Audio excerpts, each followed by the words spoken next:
Hello and welcome to the Wordful Woman podcast. I'm Christina, your host, and my guests are people who operate at the intersection of science and spirituality. It is my great pleasure today to speak with Dr. Adam Rizvi. Welcome to the show, Adam. So good to have you here. Thank you. It's a pleasure to be here. Oh, it's a pleasure to have you. Dear listeners, Dr. Adam Rizvi has spent his life pursuing a unique combination of medicine and spirituality. He is an MD physician with specialty training in neurology and critical care medicine, a board-certified neurologist, and a co-founder of the Rizvi Brain Institute, or RBI, a family-run clinic of expert healthcare professionals dedicated to reversing cognitive decline and helping people attain optimal cognitive performance. Adam's education includes a neurology residency at the University of Minnesota and a fellowship in neurocritical care at Stanford University, as well as a comparative religion major from the University of Rochester, New York. In addition to his professional medical background and university education, Adam has studied with spiritual masters from several of the world's mystical traditions and dedicates himself to a daily spiritual practice and an ongoing study of ancient and modern philosophical teachings from around the world. This unique combination of life experiences, professional practice, and studies informs Adam's approach to treating patients and infuses his work and teachings with a wisdom that comes from personal spiritual experience and growth. Due to his work in critical care, Dr. Rizvi has been at the bedside of what he estimates as more than 1,000 patients at the moment of their death, offering him a unique perspective on death, the process of dying, and its significance. Adam's passion is to help us remember what it is to be whole and to know that we are innately perfect, as this redefines our approach to health and healing. Adam, I'm sure our listeners would love to know, how did you come to blend medicine and spirituality in your professional life? What were the main chapters of this journey? Yeah, first of all, thank you so much, Christina. It's a joy to be on this show, on the podcast, Likewise. and I want to commend you for your efforts to bring all the amazing speakers that you have on your show. I think this idea of blending science and spirituality is so important. And I think it dovetails nicely to my journey, because we often think science and spirituality are two separate things. And there's this need to bring them together because ostensibly we think that they're very different. In a similar way, my life, you could say, medicine or healing is separate from my spiritual path and spiritual journey. And one of the biggest themes of my life was realizing, no, those two things are one and the same. And for people who have gone through really difficult challenges as it pertains to their body and their physical health, they'll realize that the journey of healing is totally a journey in spirit.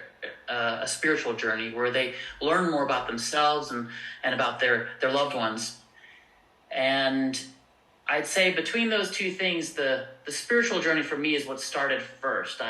My drive to understanding myself, my role in this world, who we are, how did we get here, where we're going, those, the big questions. And then when I started to discover medicine and healing more and walking that road, I realized, it's not two separate things.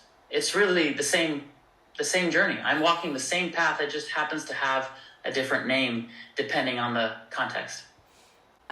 So when walking along this journey, I'm sure you gathered a lot of very interesting insights. What would you say were the most important insights that you gained from exploring this particular combination? Yeah. Good question. I would say, that's one. The main insight is that the path to healing is a spiritual path. And vice versa, the spiritual path is a path to healing. Mm-hmm. If you look at the etymology of the word to heal or healing, it comes from the meaning whole. To be whole or wholeness.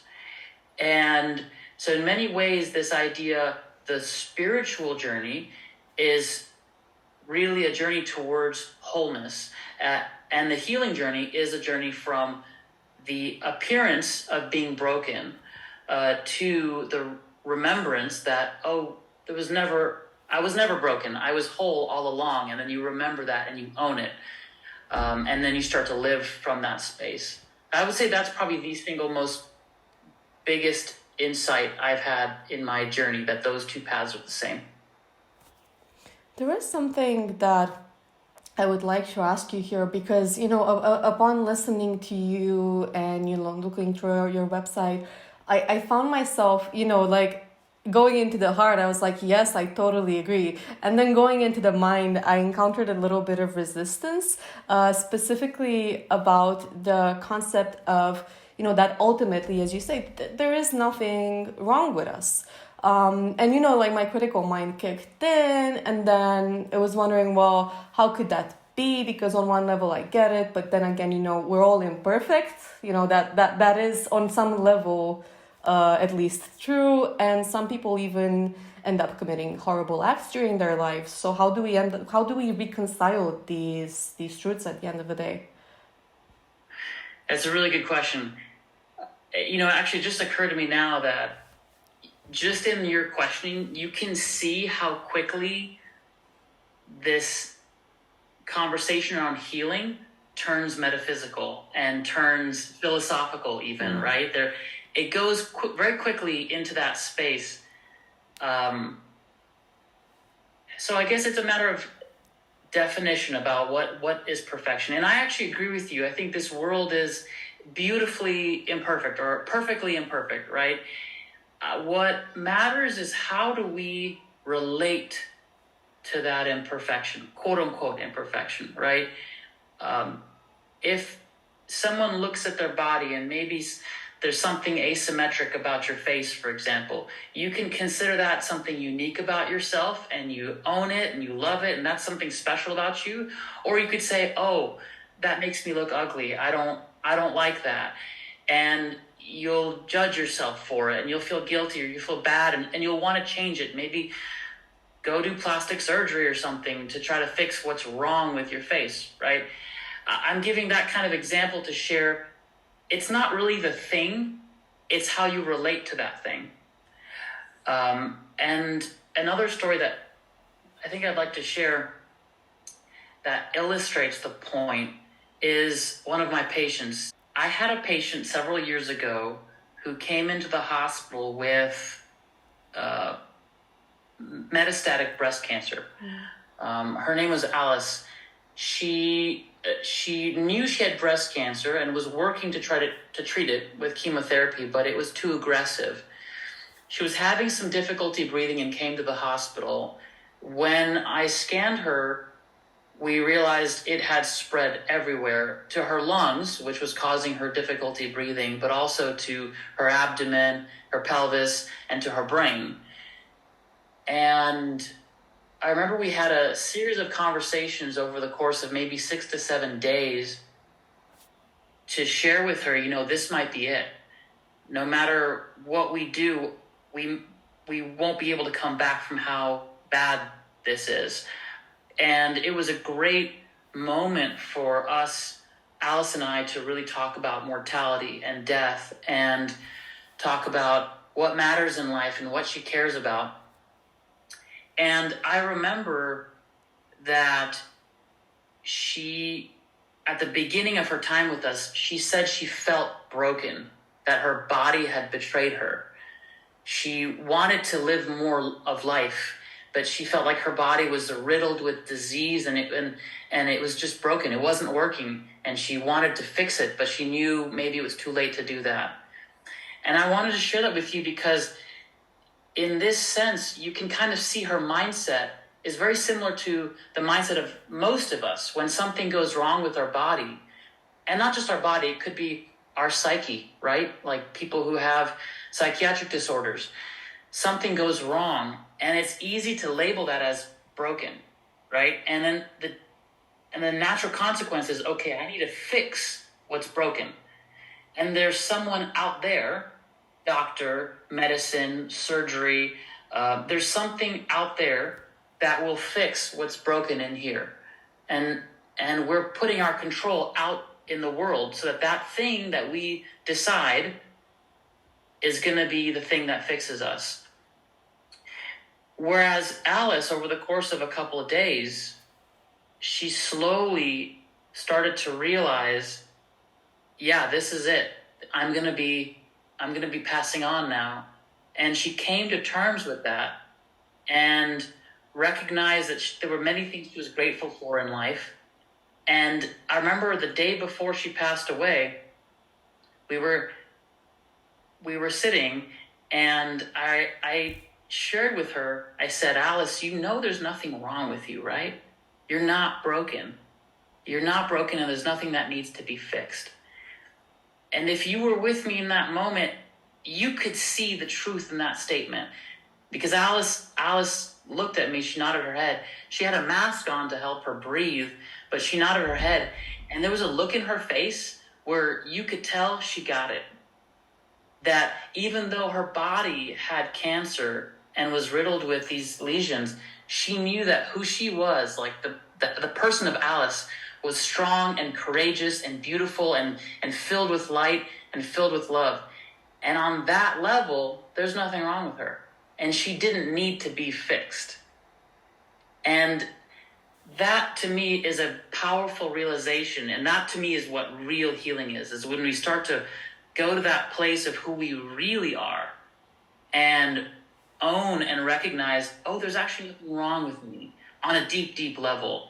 And that's, for me, what healing is about.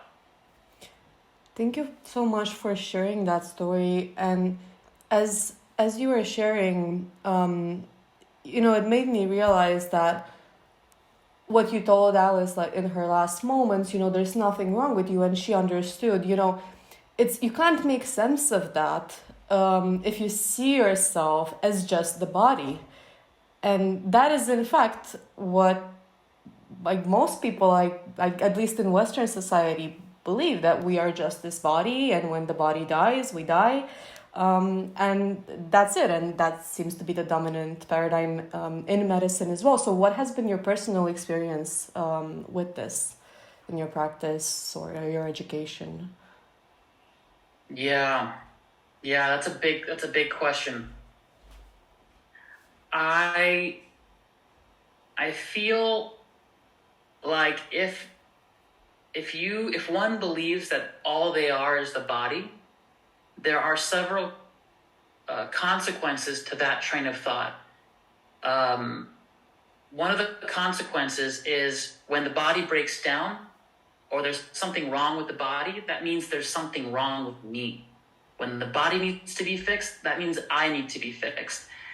Psychologically, that can be that can be quite challenging to say I'm broken or there's something wrong with me.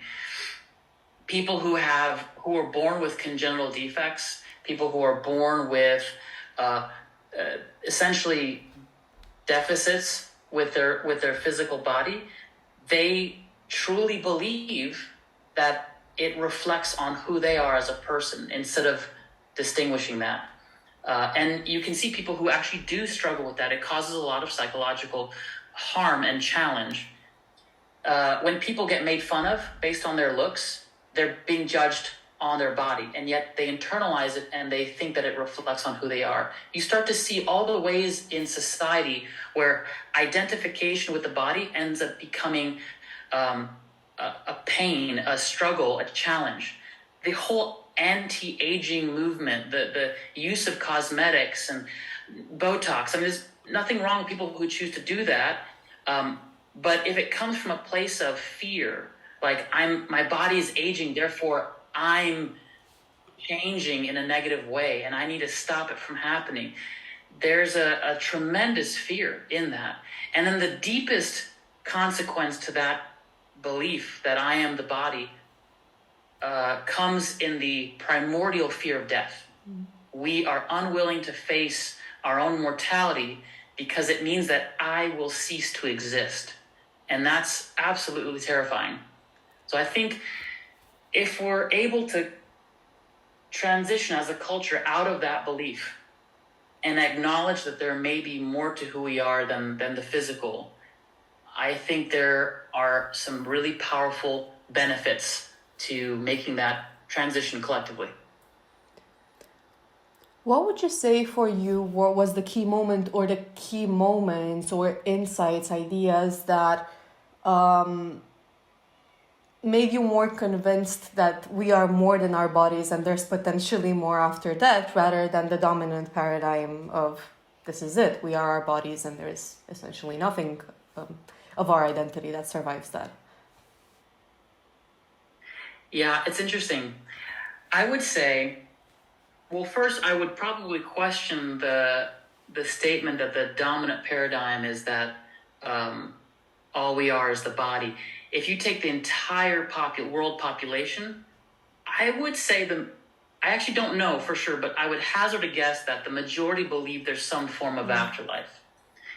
And I would probably think that that's the dominant perspective. But from a scientific perspective, I think Western science, that you're right, that is the dominant perspective.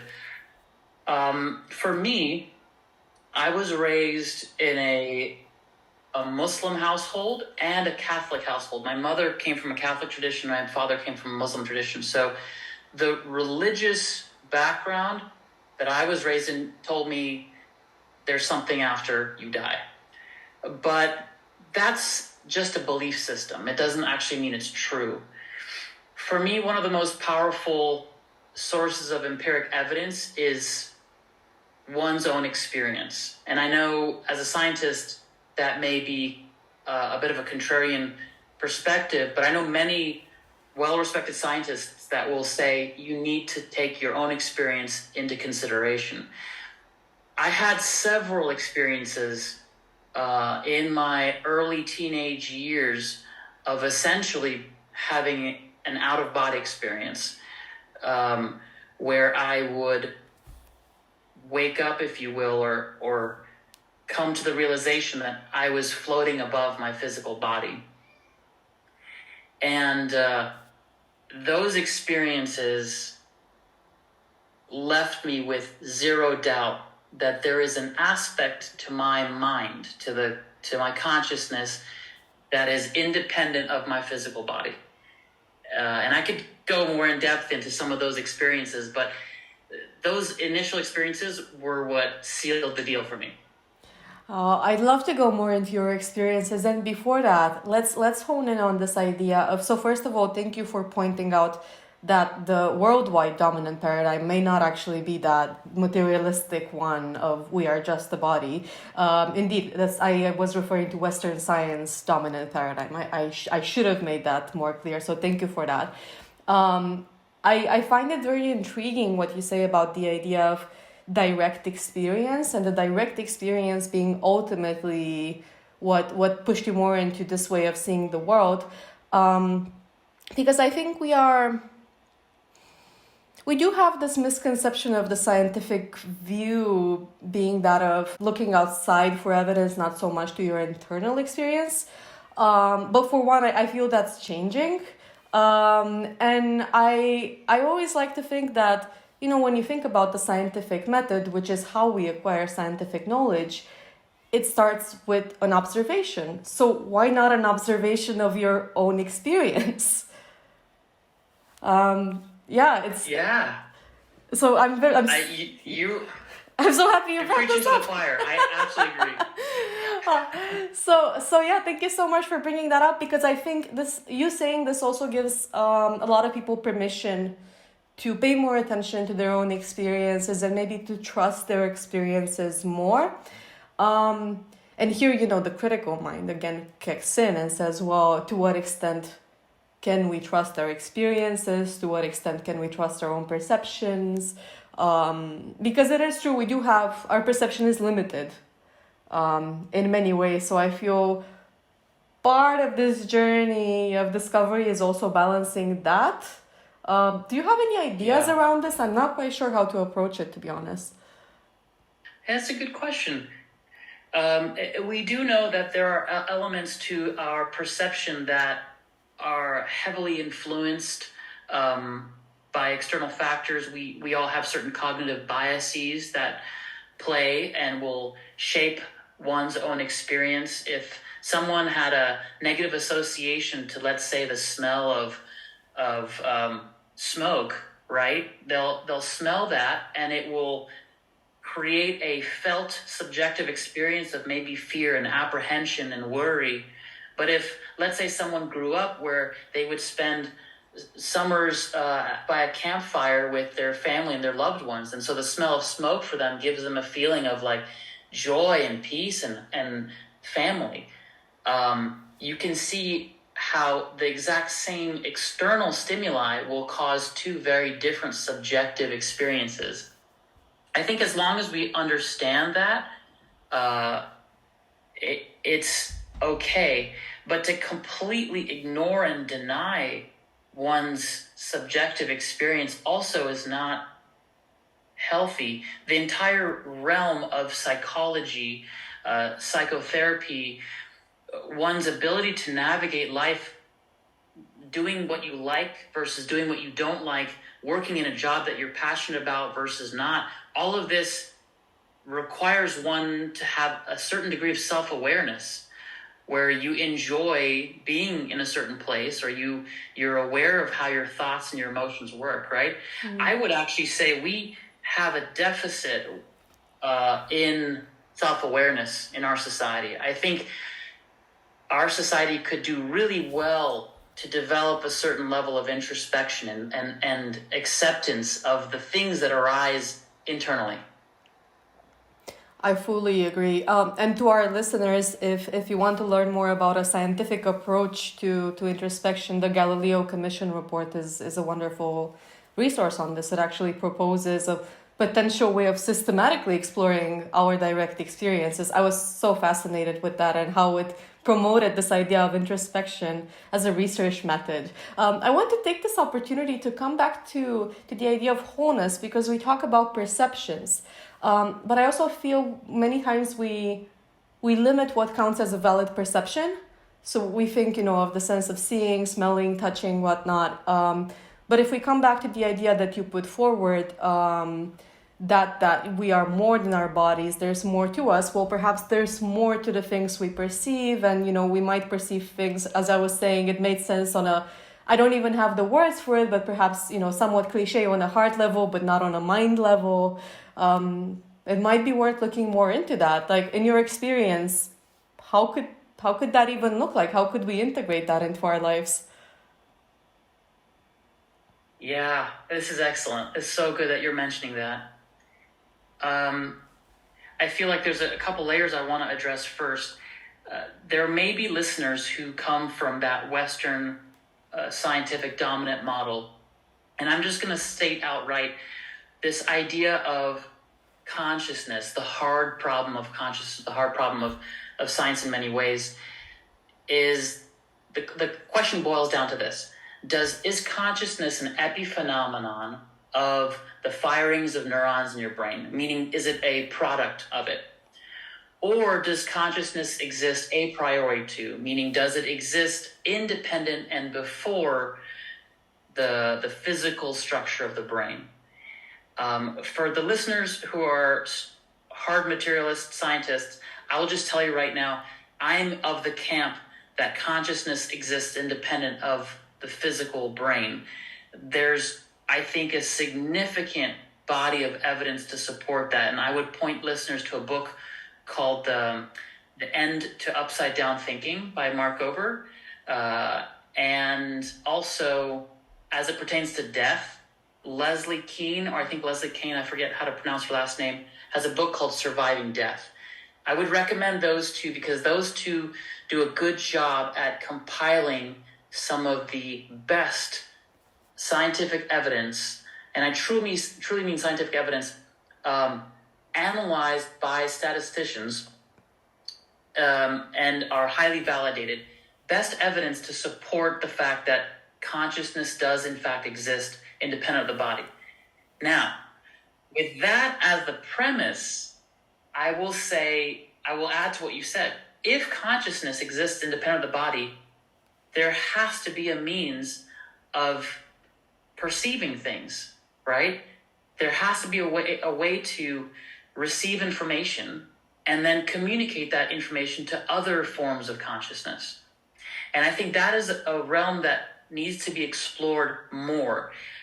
We would use the word intuition, maybe, for ways of receiving information independently of the body. Some people might use extrasensory perception. That's sort of an antiquated term now, ESP, or psychic. I think that word, particularly psychic, is heavily loaded, and people may judge that word, but suffice it to say, I totally agree with you. There are ways of receiving information that don't require the 5 physical senses. And it can be trained.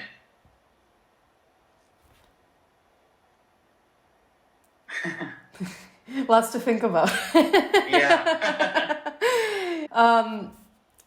I was thinking that, so about the scientific evidence that you mentioned, Mark Gober's book is what actually set me on the path of investigating more of this. So, I do owe him quite a lot. It's quite an excellent book. I keep recommending it as well. We will have all resources that you mentioned in the show notes. In my personal experience, I found that seeing this evidence, there's actually multiple layers coming through. So for one, I love that you mentioned, this is actual science. There's statisticians that analyze the data, which I think is incredibly valuable. And at the same time, I would like to make the comment that this also reflects our bias towards valuing numbers, quantitative data a little bit more than, qualitative data, our own experience and other people's experiences.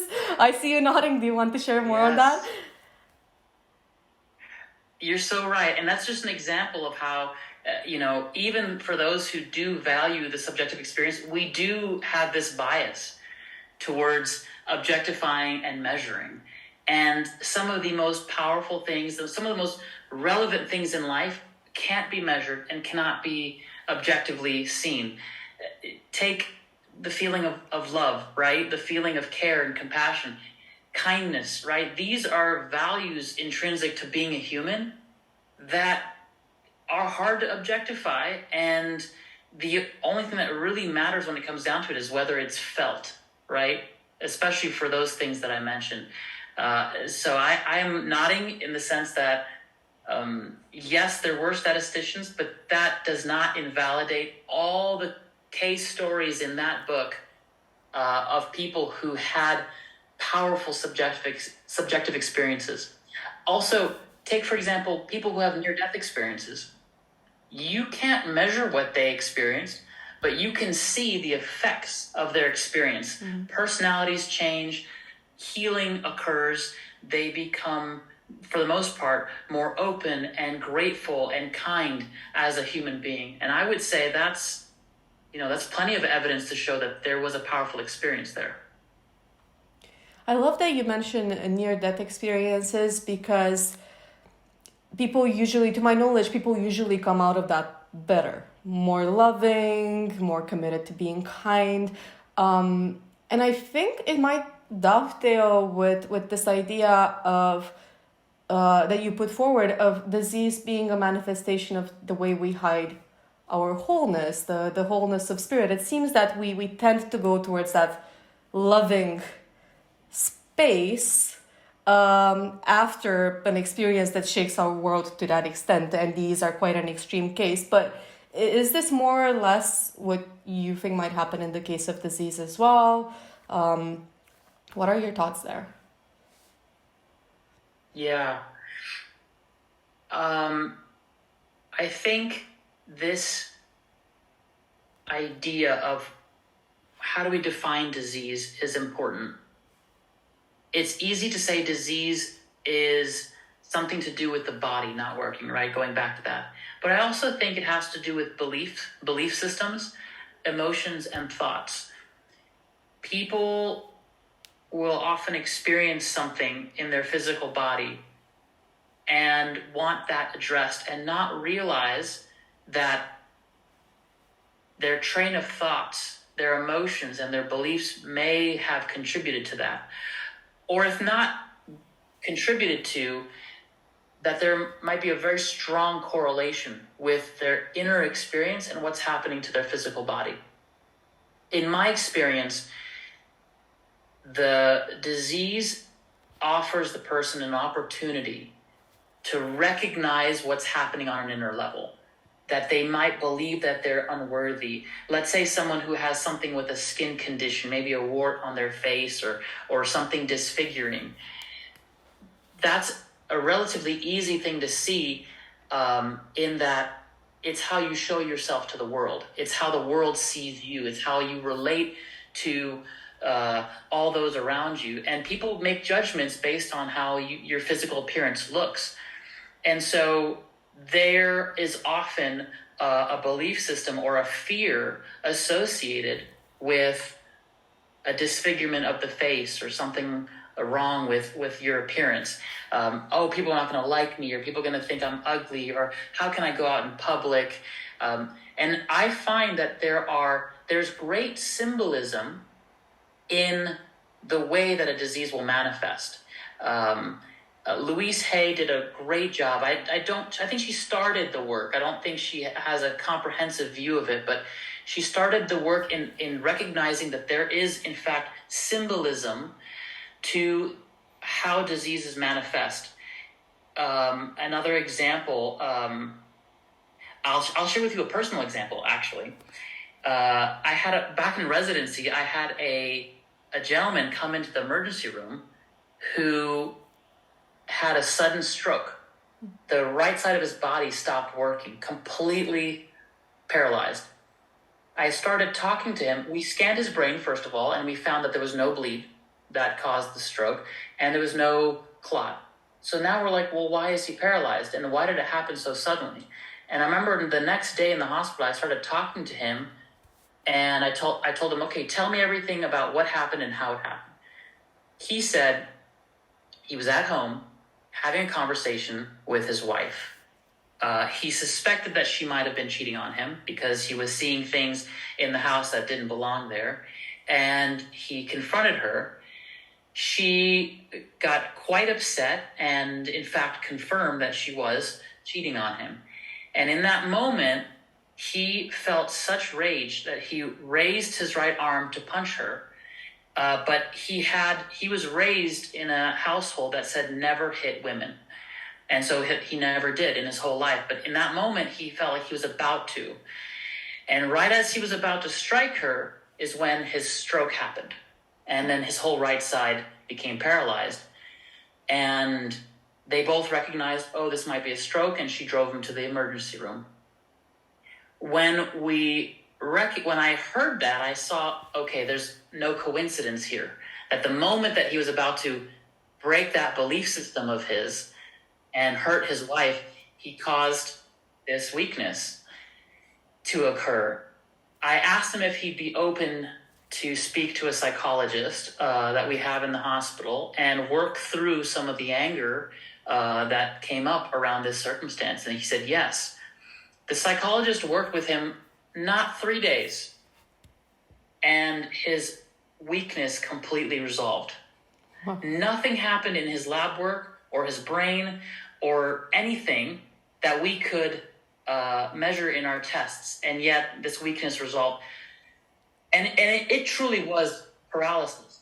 And I share this story to tell you, we take for granted the power the mind has over the body, and the symbolism of him essentially unconsciously causing this weakness to prevent himself from doing something that he didn't believe in or would regret.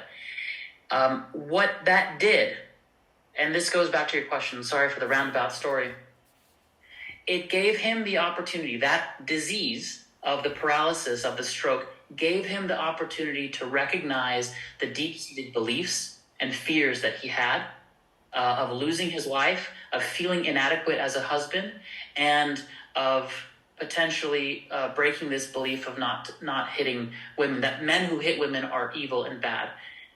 And I feel like in Alice's case, with her breast cancer, there's deep symbolism to cancer in that location, but we can save that for another call.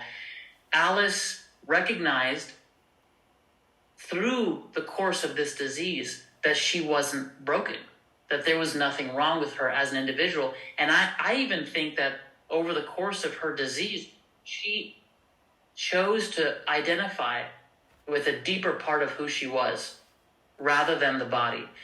And that's why I think disease is such a good opportunity. It is that veil that covers our wholeness, but it allows us, it's the avenue through which we can traverse to recognize who we really are. And if there's one thing I could share with the listeners here, if you or a loved one are going through something physically or mentally or emotionally that you would label a disease, consider it as an opportunity. It's something to be walked through, not to be ignored or quote unquote fixed. But really, you can discover a deeper part of yourself by acknowledging that. It does require...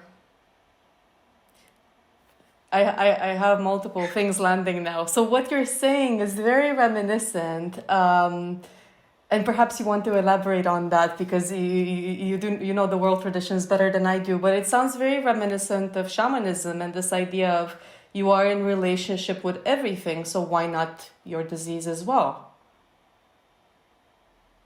Yeah, absolutely.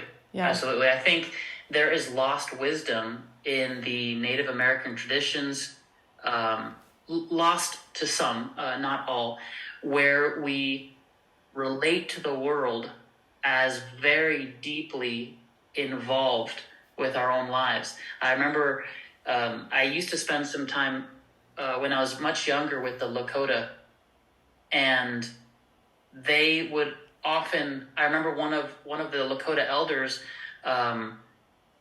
we were getting ready for a sweat lodge at one point, and there was a raven or some bird, I think it was a crow or a raven, and he turned to it and he acknowledged it and he said, "Hello, brother," and he said something to the effect of, "Thank you for being here with us during our ceremony."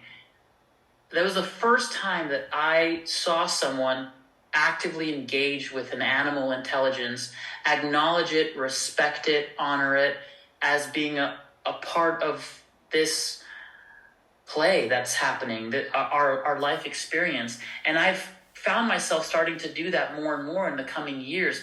If there's a hawk that flies above, if there's an animal that crosses your path, acknowledge it, honor it, and recognize there's also consciousness in that too. The reason why I'm bringing this up is because I feel there used to be a way where people truly understood the symbolism of the things that occurred, whether it's animals or even weather, right? A big thunderstorm or a rain. Like recently, I live in California. We had a massive wildfire, the Fairview fire that burned 28,000 acres. We had a thunderstorm just not too long ago that stopped the fire. There's so much symbolism there because some people might say a thunderstorm is a bad thing, but for the people in this area, that was a godsend. It was a blessing. It was like, thank God for the rain, And imagine what happens in the collective unconscious of humanity over time when we relate to certain symbols like rain or a river or the ocean. Those symbols start to become such a deep part of what it means to be human. And I think that we've forgotten how to work with those symbols. One last thing that I'll share. I had a couple of family friends that were going through a very big breakup, and they needed to come to terms with the fact that a particular relationship came to an end. And so what I suggested is they go to a river and they take something that represents that relationship. And when they were ready, they place that thing in the river and allow the river to take it away from them. And it's a small gesture, but it sends a message to the subconscious mind that says, yes, I am completing this and I'm allowing it to be taken away and washed in the waters and cleansed.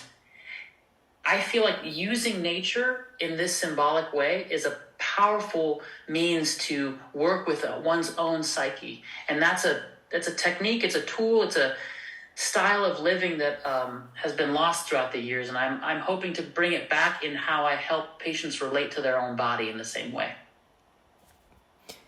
Thank you for sharing that. I feel the same way, and I feel we lost we. Whenever I say we, it's more of a Western understanding, really, because I can't speak globally, and it's definitely not the case everywhere. But the value of rituals, as you were mentioning, but even acknowledging that, or rather, even having it into your belief system. Let's say that there's symbolism in things.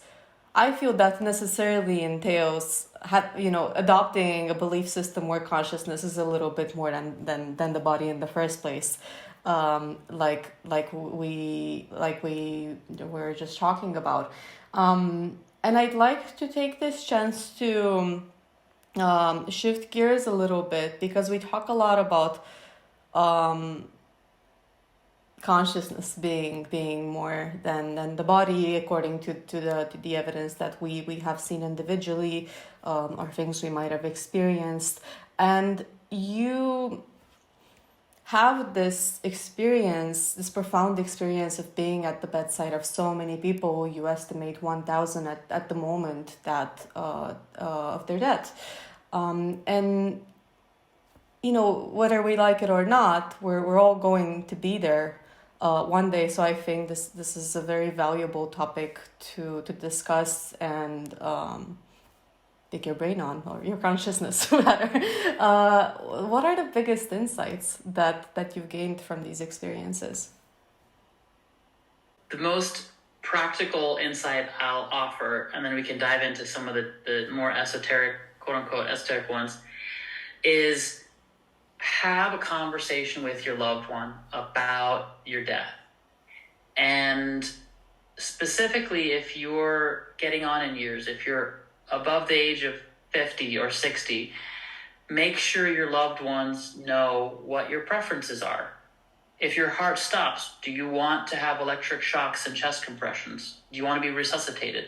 Or do you want to be allowed to go peacefully? Like, if that's your time, then let me go. If you can't breathe, do you want to be hooked up to life support with a tube down your throat? What happens if you are unable to come off life support? Do you want to be kept on life support indefinitely, or do you want to be allowed to pass on? If you can't eat on your own, would you want to be fed through a tube through your stomach? If you can't breathe, are you okay with a tube being placed in your throat? These are questions that never, very, very rarely get addressed. I get patients coming to the ICU, and we as physicians, we don't know what do you want to have done to you? Do you want us to continue to prolong your life even when it looks like you have multi-organ failure and your limbs are falling off? Or do you want us to let you go?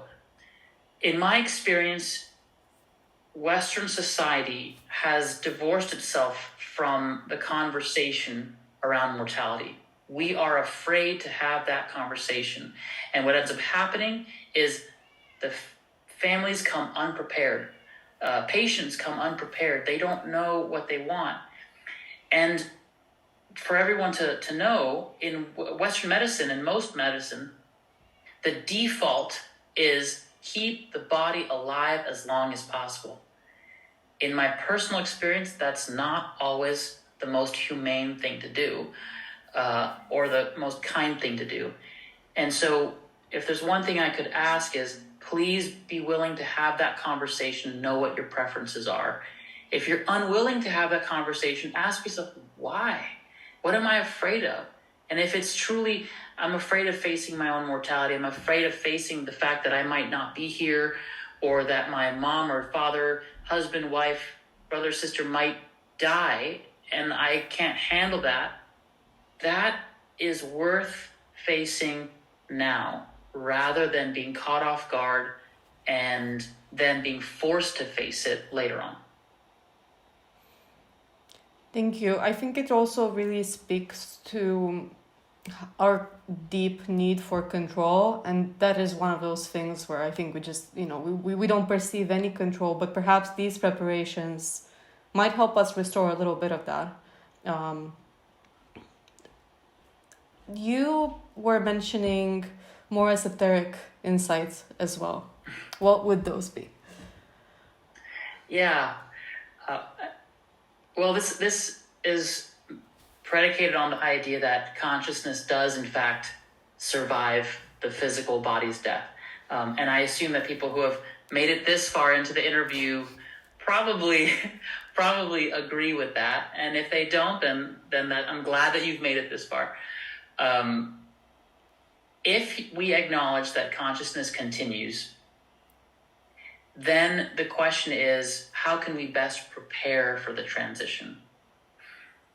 And this is where some element of metaphysics comes into play.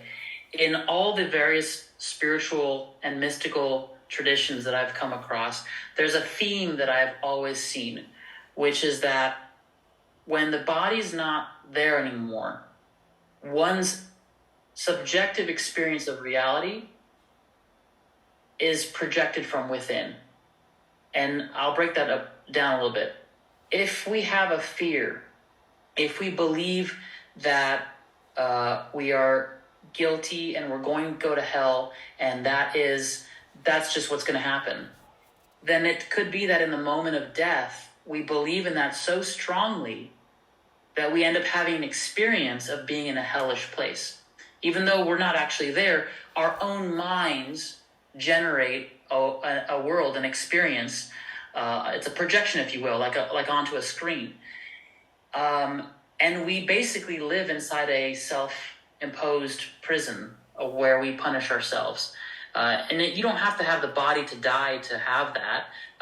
We create our own self-imposed prisons in this world easily enough.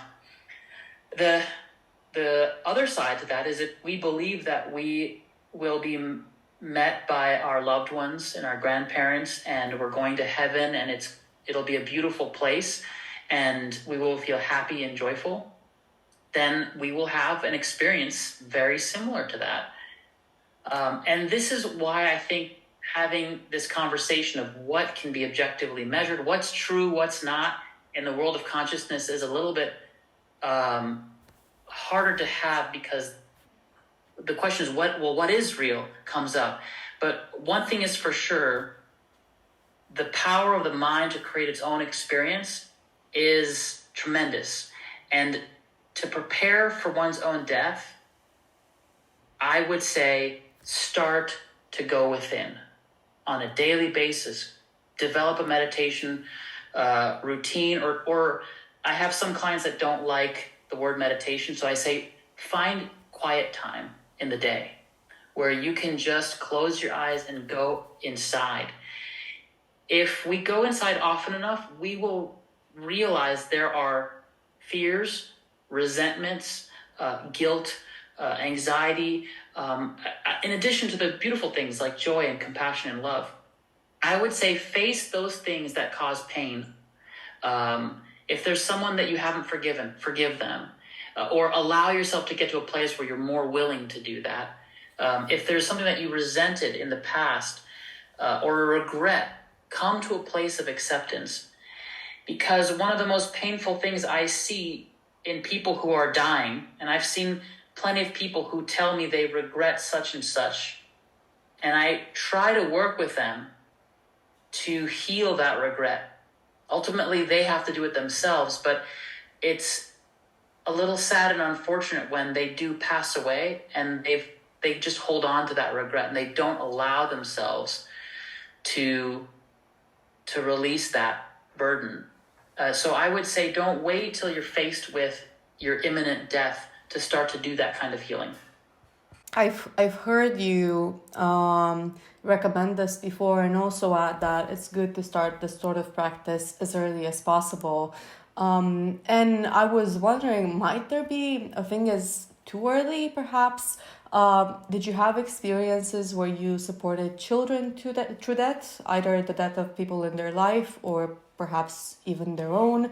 And do you have any suggestions for how to responsibly talk with children about that? It will inevitably come up at one point, especially given the possibility of an afterlife. Yeah, such a good question. Such a good question.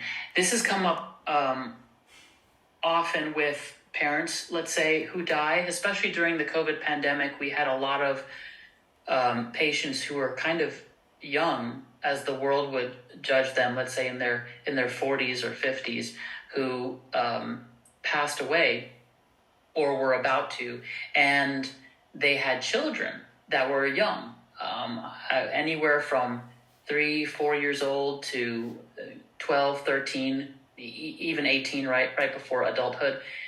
And in different hospitals, there are different regulations of how old you need to be able to come into the ICU. Some of the reasons for that are to protect the immune system of the child. But other reasons are the emotional burden of seeing all the wires and tubes coming out of the nose and the mouth and everything. That's a little traumatizing to see your father, your mother look so strange. So what I often say is the parents and the family know the child best. There are some very mature children who could handle that. There are others who could not.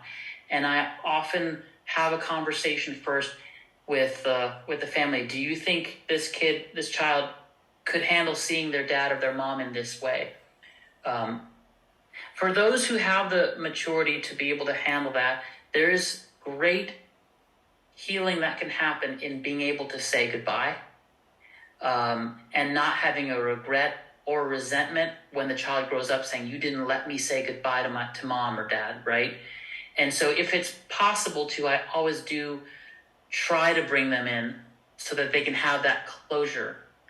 There's also power in a child seeing death, especially in modern society. We like to dress up death, right? We embalm the body and we put makeup and we put the body in a nice dress and we have it in a casket and people come and it just looks like they're sleeping.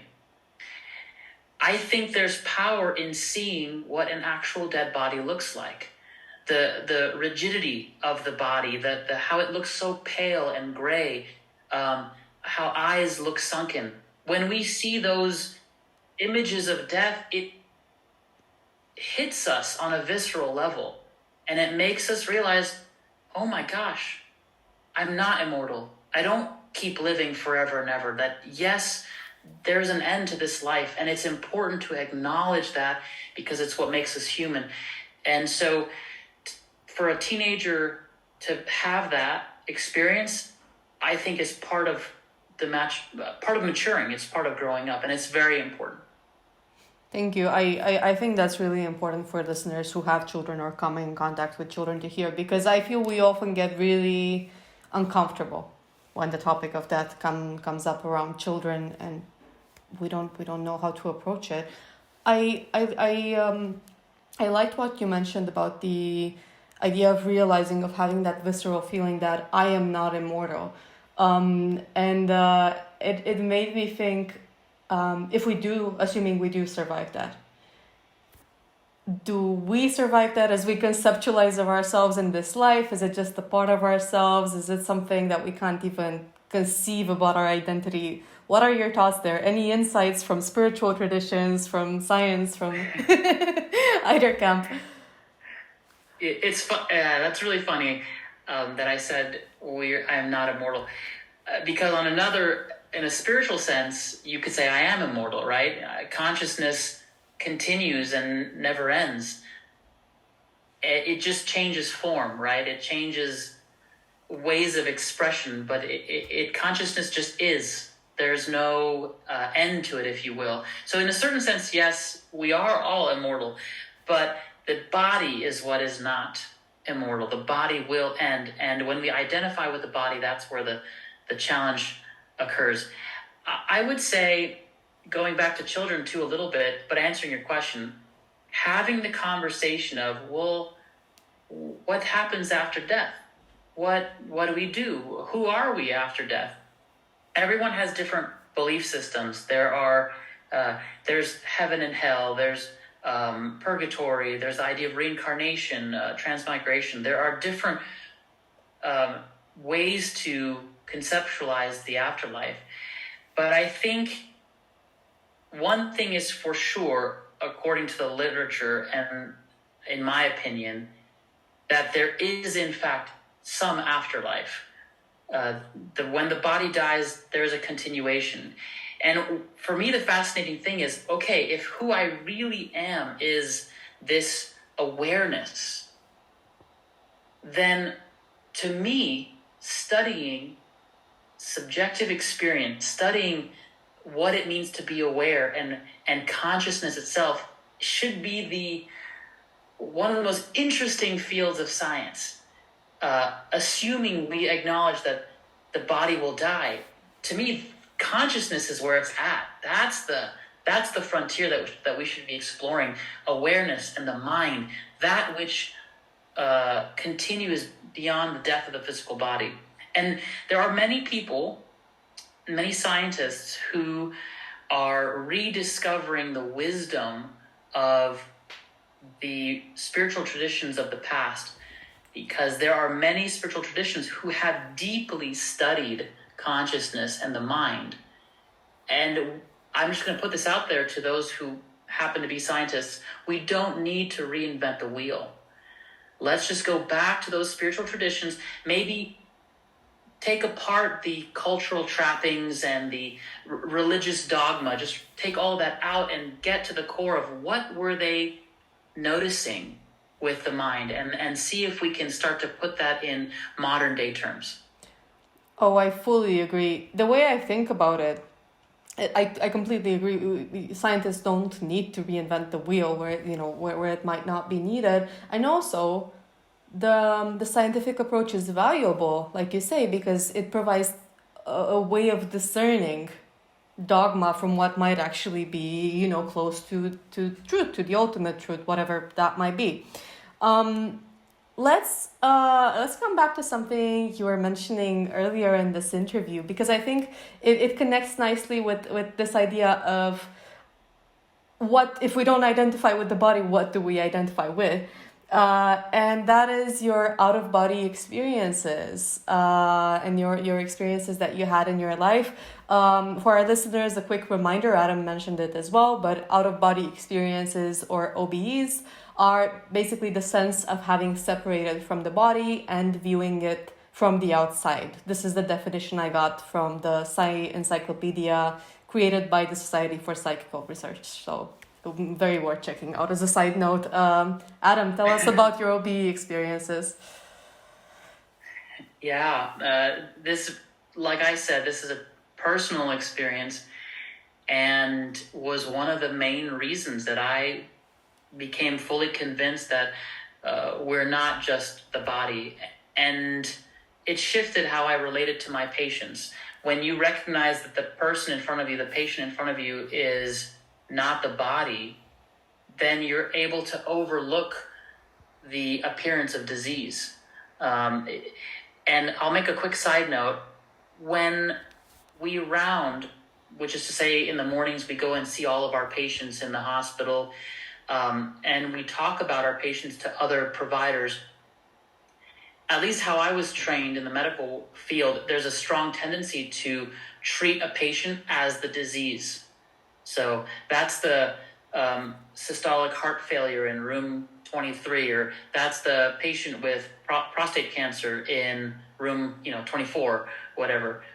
Which is I think we do that to remember who they are, and it's an easy way to relate to what we're doing. But on a psychological level, it's kind of harmful because we start to see them as the disease.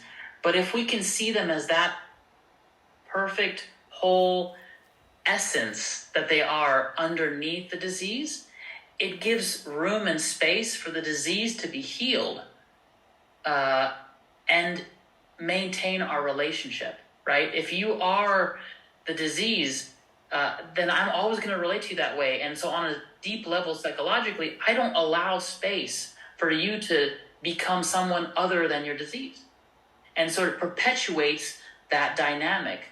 But if you relate to the patient as the essence of who they are, then it allows for the things of the body to change. Anyway, I just wanted to make that side note.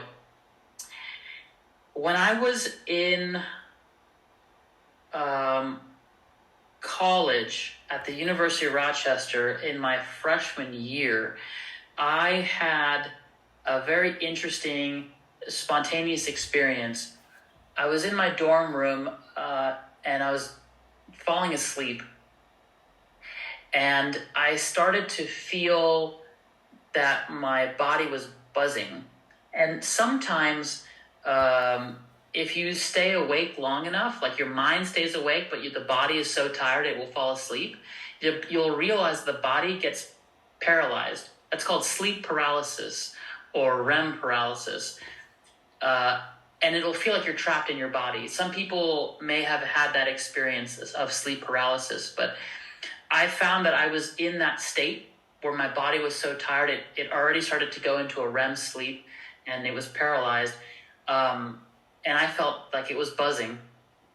After about a few minutes of this buzzing sensation, I heard like a snap or a click somewhere behind my head. I didn't know what that was, but it was a very loud pop.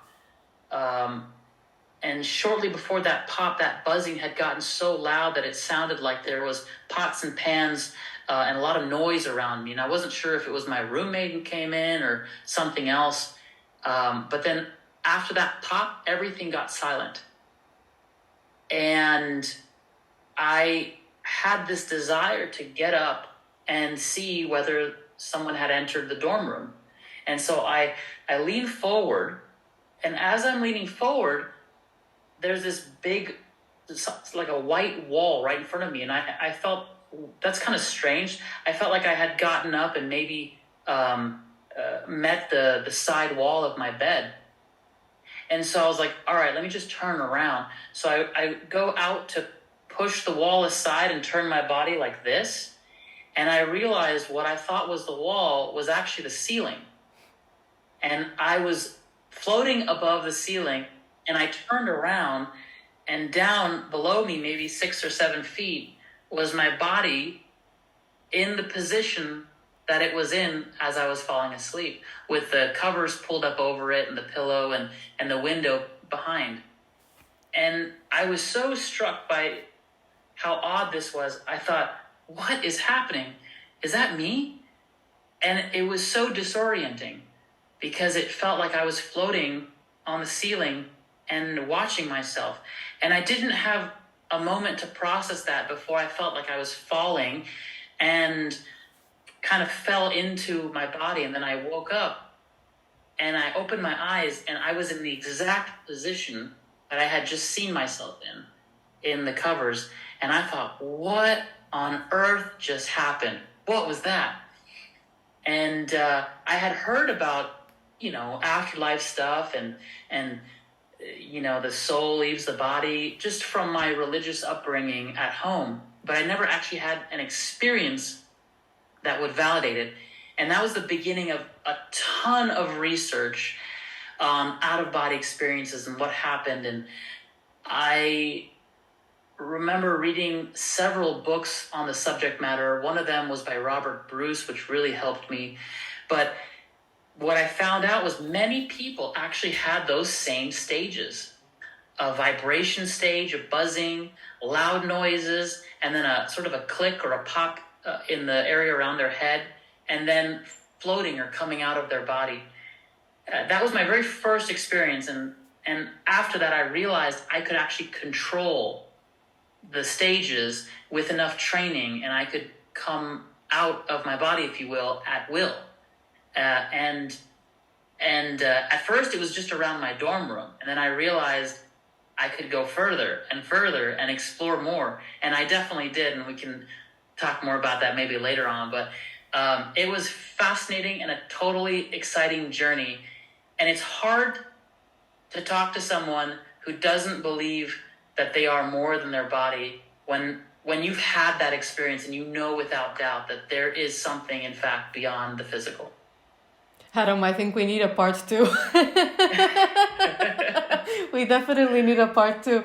Thank you so much for sharing that. And I was about to say, just before you mentioned that you were reading and you learned that, other people had these exact stages as well, that someone listening to this might have had an OBE experience, and hearing you describe it in such detail, it might help validate their own experience. Especially as we tend to kind of tiptoe around these experiences, I feel like in the Western society, like to extremes, like even pathologize them. So it's really reassuring to hear, no, other people had these experiences as well. It's all good. It is something that happens, and there's scientific research that supports that. Yeah, it might make sense, like objectively, as far as objective reality goes. So that's awesome. Thank you. It's so true. One immediate consequence of these experiences is when I have a patient in the ICU who's intubated and sedated, I'm aware that they may be floating above their body. They may be watching what's happening. They may hear the conversations that are occurring in the room. And later on, when we lighten up sedation and they wake up, they may recall conversations that had when they were supposed to be unconscious or in a coma. And there are so many experiences. All you have to do is just type in near-death experience or out-of-body experience on YouTube, and you'll have thousands and thousands. But because of that, I will often kindly, compassionately share with the patient what has happened to them, even though they're deeply in a coma. Let's say they come in, they get urgently intubated, they're sedated, and now they're in the ICU. I'll go in, do my morning exam, and say, hello, Mr. So-and-so or Mrs. So-and-so, you're here in the ICU at this hospital. This is what happened to you, and we're doing the best we can to heal your whatever organ it is, and let them know, don't worry, you're in safe hands. And by the way, your wife or your husband or your kids, they come and visit you every day, and they're here now. And for me, I do that because I know it's very possible that there's an aspect to their consciousness that can hear, that can be aware. And I often tell family members, even though they're in a coma, quote unquote, just hold their hand and tell them everything you want to tell them. Tell them all of your fears, your sadness, your regrets. Tell them how much you love them and how you'll be there for them. Because there's an element of the consciousness that knows that they're there. So that's my recommendation to all those who might be in the ICU right now. Go ahead and talk to your loved one. Thank you. And it only goes to show that all these concepts you're putting forward, they're not just philosophical. They have very practical implications on how you treat people. Did you have patients that woke up from comas and recalled things that you or other people told them? I did. Oh, that's awesome. I did. I have. And I've had patients tell me that when they were in the operating room, they remembered very specific conversations that the surgeons would have with the nurse. I remember one of my patients saying how when he was in the operating room, he recalls the physician saying that he was going to go golfing the next day, and it was was hitting on the nurse and inviting her to come with him. And he just thought that was funny. And later on, the nurse was dumbfounded or shocked that he remembered that, because he was deeply anesthetized and sedated. So how could he know that?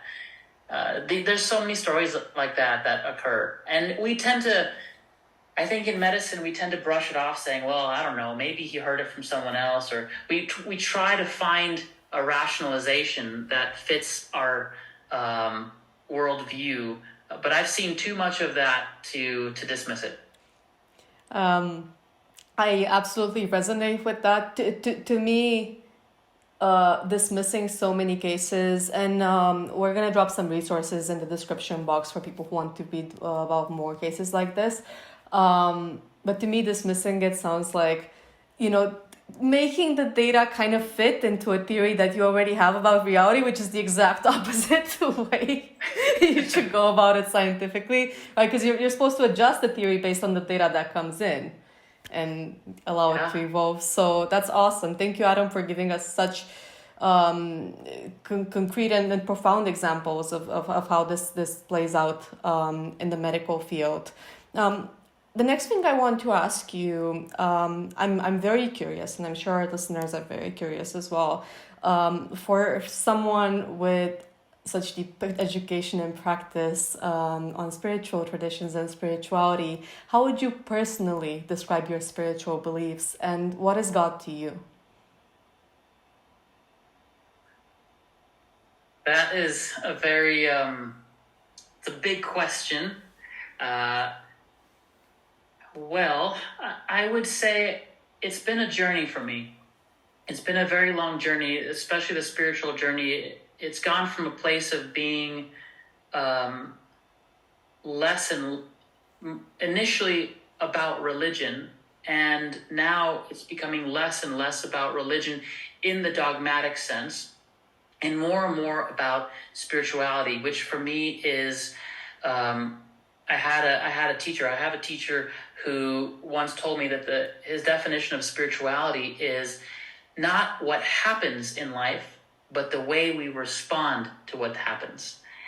And I love that, because for me, that religion doesn't even need to play a role in any of that. Dogma doesn't even need to play a role. Really, it's about, can we be more loving with one another? Can we be more kind and compassionate to others, but also to ourselves? As you said right at the beginning, we're all imperfect and we all make mistakes. Can we see that in one another and recognize moments of being triggered or angry or upset or judgmental, and just acknowledge it, take a deep breath, and decide to choose again. Decide to choose, you know what?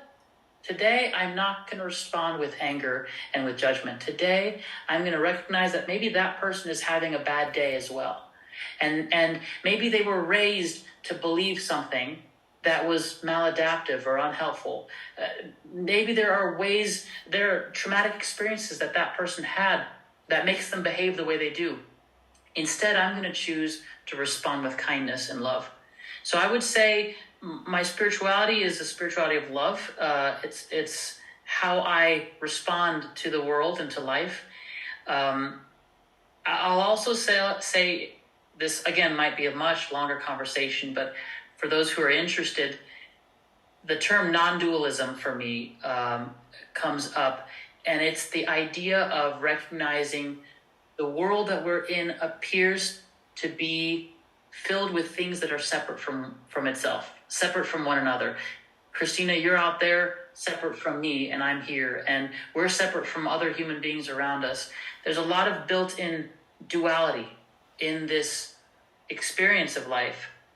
Non-dualism is this path towards recognizing fundamentally underneath it all, the duality is an illusion. Really, it's all about oneness.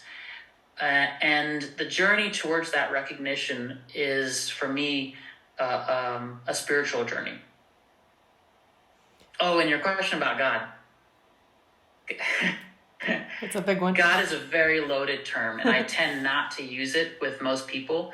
I think there are many ways to talk about God and use other words like source or spirit. And I preferentially use those words, but I'll just say I don't think God is an 80-year-old man with a long white beard sitting on top of a cloud. That image is, I think, inaccurate at best.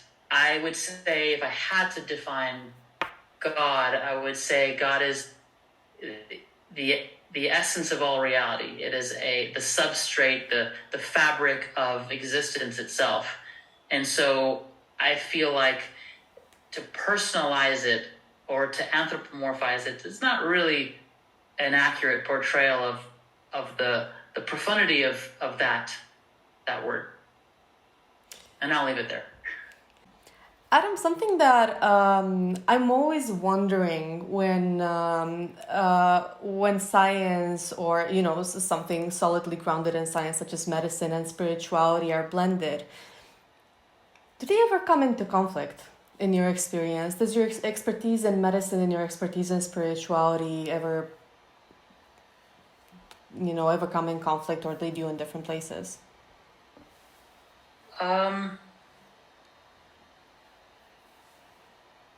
Not really, because I've learned to live life in a way where I can blend the two really well. I will say that at the beginning of my medical career, I was very frustrated with the way that we went about practicing medicine. It's a little cliche at this point, but you've heard that term of, it's not healthcare, it's sick care.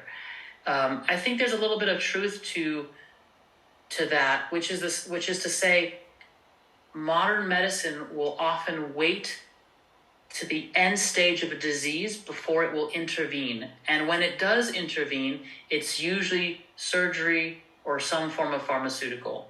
I have nothing against surgery and pharmaceuticals. I find that they're immensely powerful tools for healing.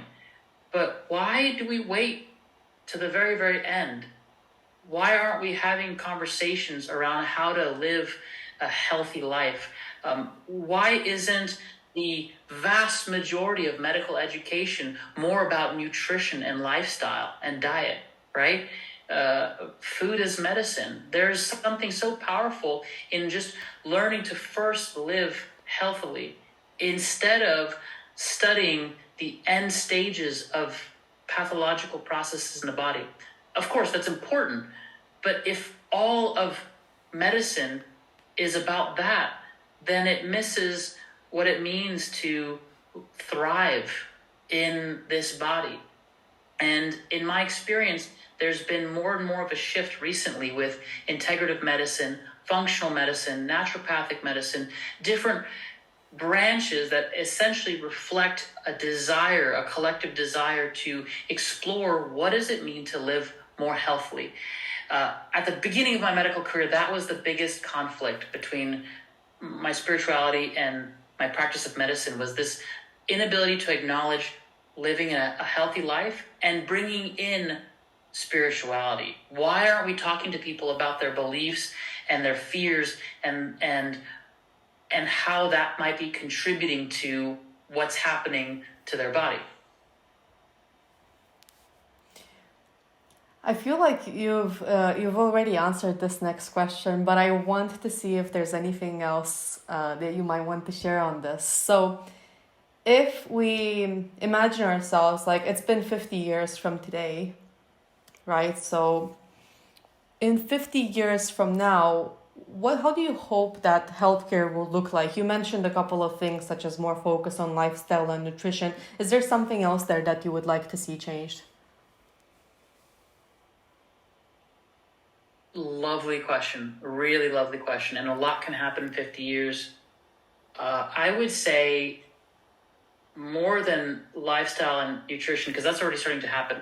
If we can finally, as a scientific society, acknowledge that we are more than the physical body.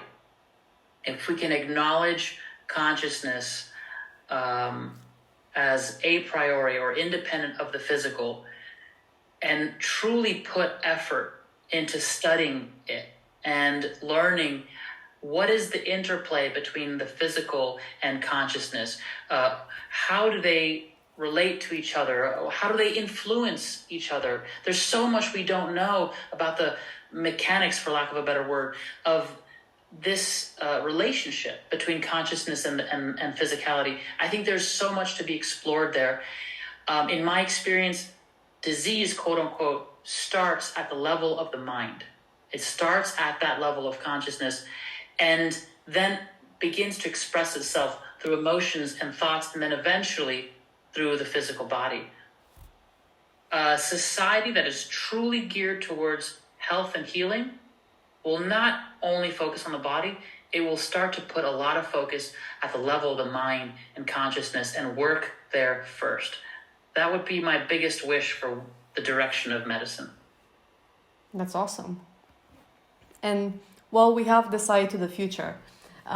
If you could be remembered for just one thing, what would you like that one thing to be?